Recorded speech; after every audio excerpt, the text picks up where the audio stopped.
మండలం నందమూరి గరువు గ్రామ పంచాయతీ పరిధిలో గల శ్రీ రామభక్త ఆంజనేయ స్వామి వారి 59వ మహోత్సవాలు ఊరేగింపు మహోత్సవాలు ఈ రోజు అంటే 13వ తారీఖు నుంచి మొదలుకొని ఈ నెల 25వ తారీఖు వరకు బ్రహ్మాండంగా జరుగుతున్నాయండి.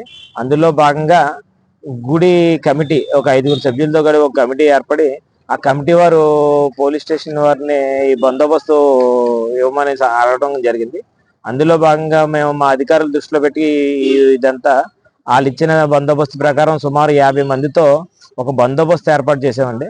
ఆ బందోబస్తులో ఉండే బందోబస్తు కూడా 24 గంటలు రన్ అయ్యే విధంగా 2 షిఫ్ట్ల కింద ఏర్పాటు చేసుకుని మార్నింగ్ షిఫ్ట్ నైట్ షిఫ్ట్ కింద ఏర్పడుతూ 24/7 ఇక్కడ భక్తులకి అట్లాగే ఈ తీర్థాన్ని వీక్షించడానికి వచ్చిన మిగతా ప్రజానికాన్ని అందరికీ అవైలబుల్ గా ఉంటూ ఇక్కడే ఒక అవుట్ పోస్ట్ ఏర్పాటు చేసుకుని ఈ అవుట్ పోస్ట్ లోనే 16 సీసీ కెమెరాలు పెట్టుకుని మొత్తం ఈ బందోబస్తు పూర్తిగా కూడా సీసీటీవీ మానిటరింగ్ లో ఎటువంటి దొంగతనాలు అట్లాగే స్నాచింగ్లు ఏమీ జరగకుండా ఉండేటట్టు ప్లాన్ చేసుకుంటూ సీసీటీవీ మానిటరింగ్ తో పకడ్బందీగా ఏర్పాటు చేసుకున్నామండి.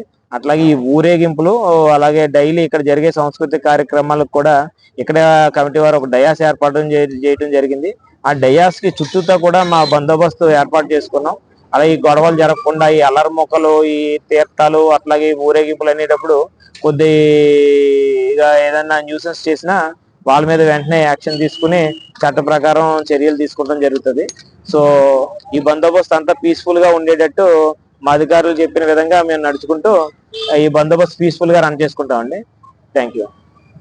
ఈ బందోబస్తుని రెగ్యులర్ గా మా జిల్లా ఎస్పీ గారు ప్రతినిత్యం మానిటర్ చేస్తూ అలాగే వారి కింద సిబ్బందికి మా డిఎస్పీ గారు మా సిఏ గారు మమ్మల్ని ఎప్పటికప్పుడు మానిటరింగ్ చేస్తూ ఇక్కడ నుంచి కూడా వాళ్ళు మాకు సూచనలు సలహాలు ఇస్తున్నారు. దాని ప్రకారం ఫాలో అవుతూ ఈ బందోబస్తు పీస్ఫుల్ గా ఉండేటట్టు అన్ని చూసుకుంటామండి. సవ్యంగా జరిగేటట్టు అన్ని ప్లాన్ చేసుకుంటాం. ఇక్కడ